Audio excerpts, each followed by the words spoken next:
Tomoya is your average nerdy otaku. He lacks riz, he is in high school, he is only into 2D girls, and he is very passionate about games. This sounds a lot like the guy my ex left me for. No, I'm not bitter or anything. I just know that my idiot of an ex couldn't do better. One fateful day, however, was all it took to change Tomoya's perspective on life. He was biking down the street and saw a white beret rolling down beside him. Curious, he chased after it and picked it up. Seems pretty stupid to be picking up random stuff from the street, but okay. He turned around to see who dropped it, and the figure he saw was so beautiful that he assumed she was his destiny. That kind of delusion only hits a guy when he's mid-stroke. This girl must have been a real cutie. She was so cute that he decided to make a game based off of her, but he couldn't do it on his own, so he asked one of his friends for help. I'm surprised he even has friends. But what surprised me more is that his friend is one of the two most beautiful girls in school. I think this guy is playing for the same team, if you know what I mean. His friend, Sawamura Spencer Ariri, as soon as she heard the idea from Tomoya, was probably asking herself what she did to deserve an airhead like him as a friend. She told him the idea was stupid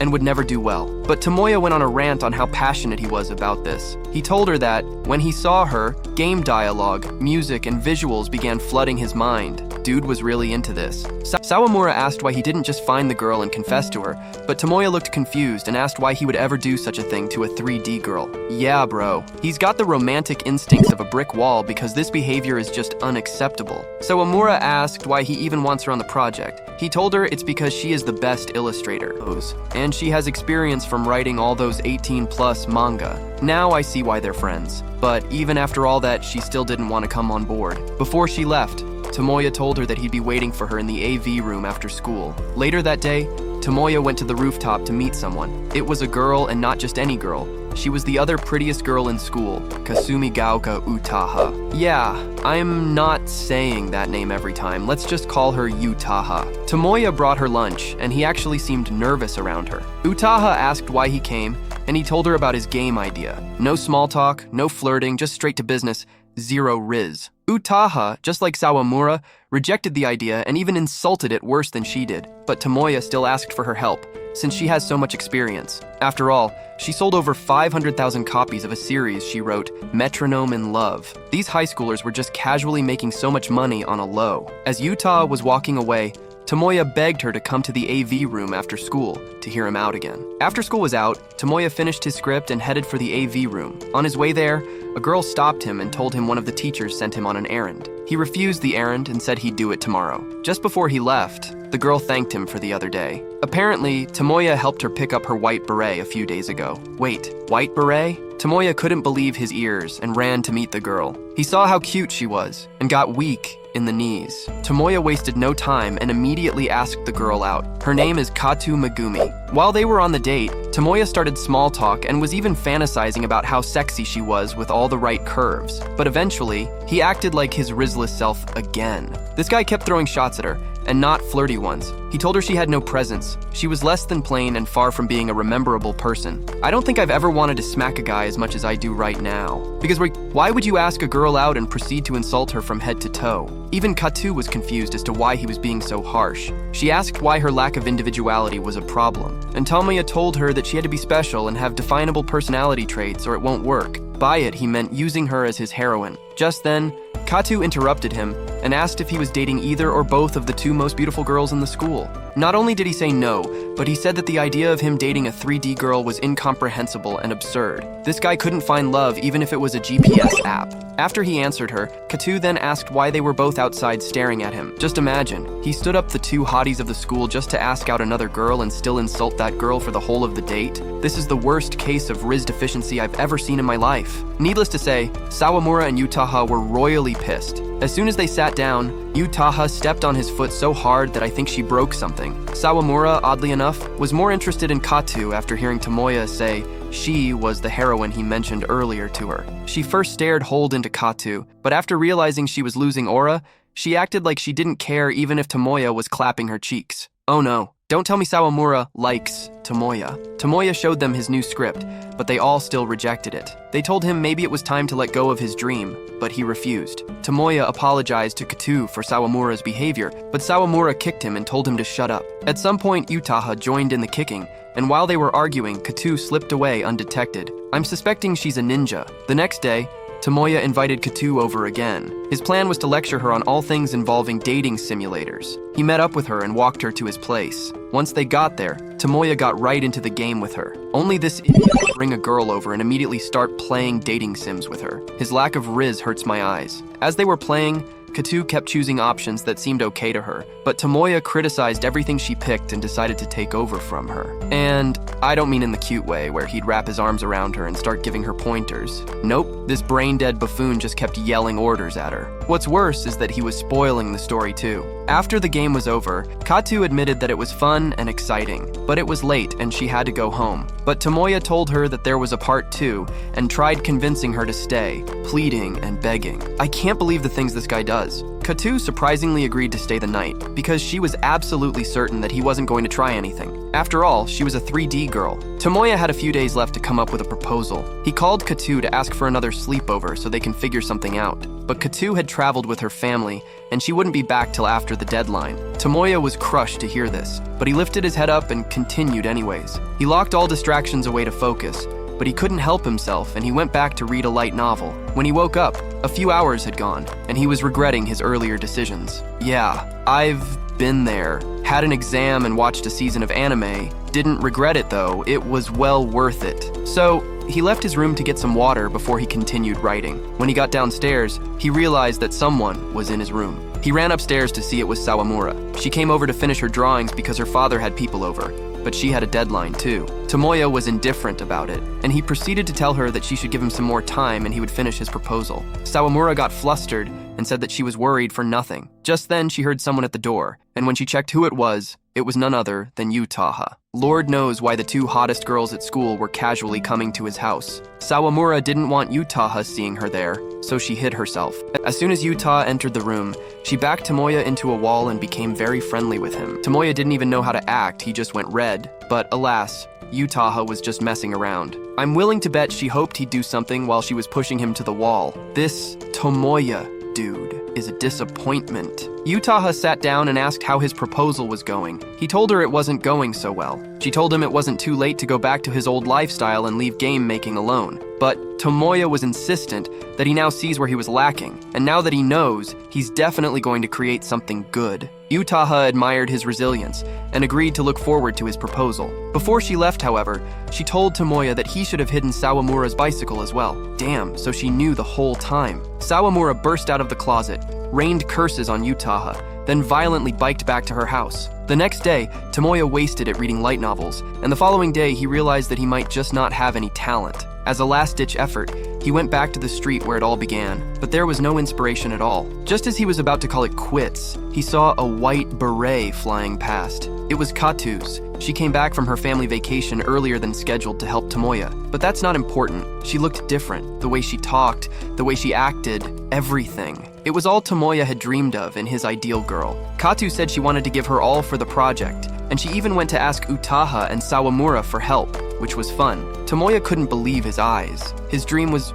really about to come true. He didn't want to waste any more time, so he dragged her off to his house. Behind them, Sawamura and Utaha stood as they watched Tomoya walk off with Katu. Utaha seemed relieved, since now he might just make a good proposal after all. Sawamura, however, was pissed. She probably wishes she was holding his hand instead, and Tomoya was oblivious to it all. So sad. We see Utaha on the phone with her publisher. She's trying to get out of an interview for a magazine, but let me deviate for a second. This girl is freaking cute. Just look at her amazing smile. No wonder all the guys are after her. And yet Tomoya still insists on 2D girls only. That boy is so stupid. Anyway, the next day, Tomoya the four-eyed dummy was on the train with Katu. They were talking about the new series Katu gave her to read. Katu had finished them and was really getting into it. Tomoya was ecstatic. He was feeling pretty good about the day. Katu asked where they were going. Tomoya just grinned. What devious plan does this guy have now? Somewhere else, we see Utaha had accepted to do the interview and was walking into the building, and her interviewer was none other than Tomoya. Apparently, he took the job just so he could find out about her new book series before everyone else. A nerd to the core, but at least he's a dedicated one, because according to Utaha herself, if it wasn't for Tomoya, her book wouldn't have done as well as it did to sell over 500,000 copies. So, the interview went on for quite a while, but after a couple hours, Utaha finally gave a good statement, saying that she was thankful for the supports of her fans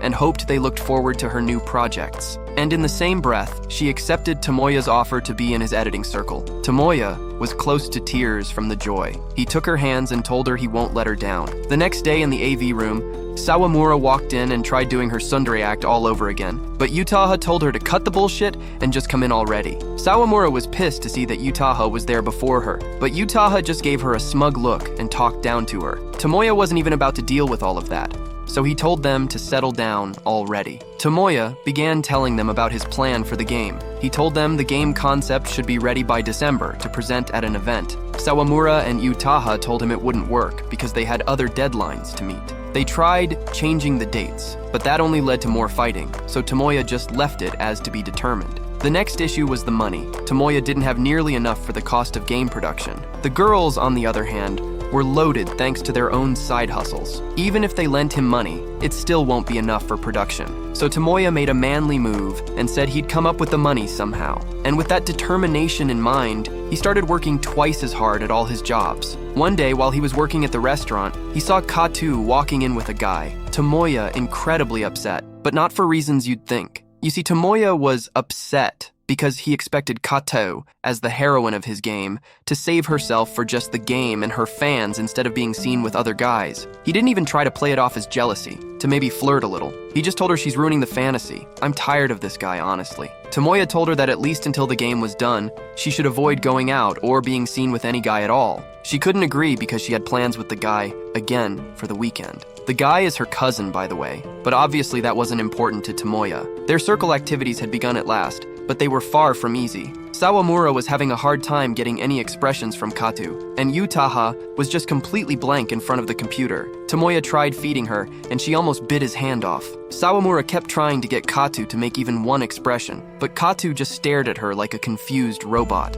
After a while, Katu just stood up and went to work on herself. Tomoya sat down with Sawamura and sympathized with her predicament. They both concluded that it wasn't that Katu didn't have emotions, she just didn't express them fully. Then randomly out of nowhere, Tomoya started asking Sawamura about date scenarios. Sawamura got flustered and thought he was asking her out. Yeah, right, this guy only sees 2D, nothing else. He was trying to figure out what he and Katu would be doing on the weekend since she asked him to help her with stuff. As they were talking about the whole dating scenario, Utaha jumped up and said she had finally figured out the plot. She began spewing out a bunch of gibberish as she typed, which just made Tomoya scared. The next day after school, they met up, and Utaha showed them the script. She stayed up all night to write. Tomoya picked it up and began narrating the most ridiculous story I've ever heard, about a girl who fell in love with a guy, but secretly, they were reincarnated siblings who had to fight an alien monster that was trying to kill them all so they can be together. I have no idea how Utaha came up with something as brain dead as this. What's worse is that Tomoya loved it.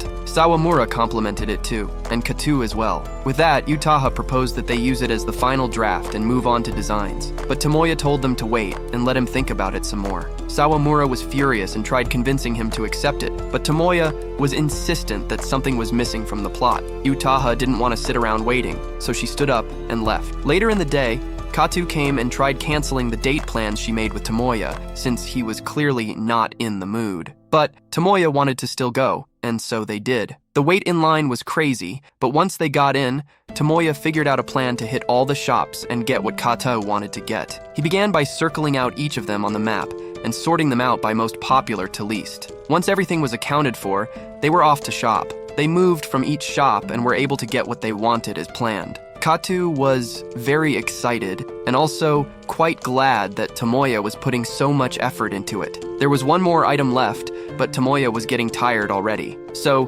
Katu let him take a break. Once he was feeling better, he stood up to find Katu, who had gone ahead of him to find the last item. Tomoya went to find her, and once he did, his heart fluttered a little. Seeing Katu dressed like that and just casually shopping did something to him. What made it better was when she came closer and switched out his glasses as a thank you for all he did today. Now this is usually the moment where the guy would go in for a kiss or say something romantic, but you know what this idiot did? He told her he won't be escorting her home because he had somewhere else to be. This guy just oozes negative riz. Utaha was still upset at Tomoya for not accepting her plot proposal. She ignored all his calls all day, to the point where even her publisher knew something was up. But at different times of the day, Utaha kept thinking about memories between her and Tomoya. From the first time they met at her book signing where he rambled on about how much he admired her, to when they were at a coffee shop and she asked him for his opinion on her upcoming volume. But the one that seemed the most interesting was the last one. They were out in the snow and Utah was asking him to read the last volume of her book before she publishes it, an honor that thousands of people would give anything for. But Tomoya acted like his usual dumb self and